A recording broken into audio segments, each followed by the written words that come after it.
Acharya Sutta Satashi Shriman, His Divine Grace, Srila Bhaktivedanta Goswami Maharaj, Srila Prabhupada Ki Jai, Srila Prabhupada Ki Jai, His Divine Grace, Srila Prabhupada Ki Jai, Ananta Goti Vaishnava Vrinda Ki Jai, Namacharya Srila Haridas Thakur Ki Jai, Prem Shri Gaur Shri Krishna Chaitanya Prabhu Nityananda, Shri Advaita Gadadhar Srivasadi Gaur Bhakta Vrinda Ki Jai, Shri Shri Radha Krishna Gopa Gopinath Shamakund Radhakund Giri Govardhan Ki Jai, Shri Vrindavan Dham Ki Jai, Shri Mayapur Navadvip Dham Ki Jai, Shri Jagannath Puri Dham Ki Jai, Jagannath Swami Baldev Subhadra Ki Jai, Shri Shri Gaur Nitai Ki Jai, Bhakti Devi Tulsi Devi Jamuna Ganga Mai Ki Jai, Gaur Premanandi,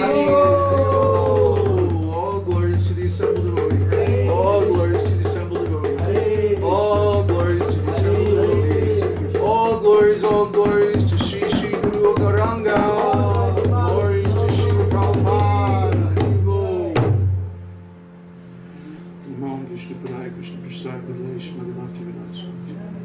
Namaste Saraswati Devi Gauravani Charya Vishesha Shivani Vischakti Deshita.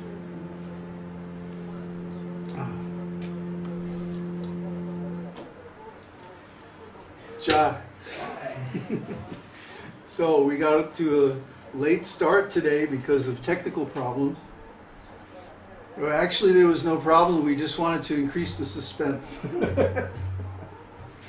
No, really, I don't know what was wrong, but somehow or other, it got fixed. So there we are. Now today I wanted to talk about Vedanta Sutra again, and I wanted to talk about the third Adhyaya. So far we've been talking mostly about this first and second Adhyayas.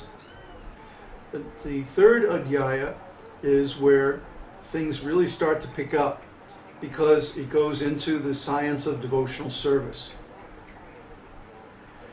And in the beginning of the third Adhyaya, in the first and second padas, it talks about the soul, the nature of the soul, the qualities of the soul, and especially the journey of the soul when it leaves the material body. Now, we already covered most of this in our series on the science of the soul. So there's no need for us to talk extensively about the different qualities of the soul because that's already on our website, and it's in the second chapter of Bhagavad Gita, and we've preached extensively on this, the ontological implications of the transcendental qualities of the soul and consciousness and so on and so on and so on. So that should already be very familiar to everybody. But what's interesting about this section of Vedanta Sutra is how it talks about the four paths that the soul takes when he leaves the material body. Well, that helped a little bit. We've got a salesman or something cruising through the neighborhood making announcements. So, when the soul leaves the body at the time of death, he takes one of four paths. And these paths are called the path of the sun, the path of the moon, the path of the third world, or the path of liberation. So let me explain those briefly, and then if there's any discussion or questions, then we can talk about that. So, first of all, let's consider the ordinary pious soul. The pious soul is someone who observes the principles of religion and leads an ordinary pious life, what we would normally call a good person. Of course, the Vedic standard of a good person is far beyond the Western culture's standard of a good person.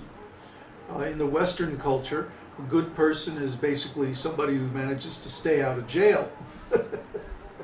But in the Vedic culture, a good person means someone who observes the principles of religion. They don't eat meat, fish, or eggs.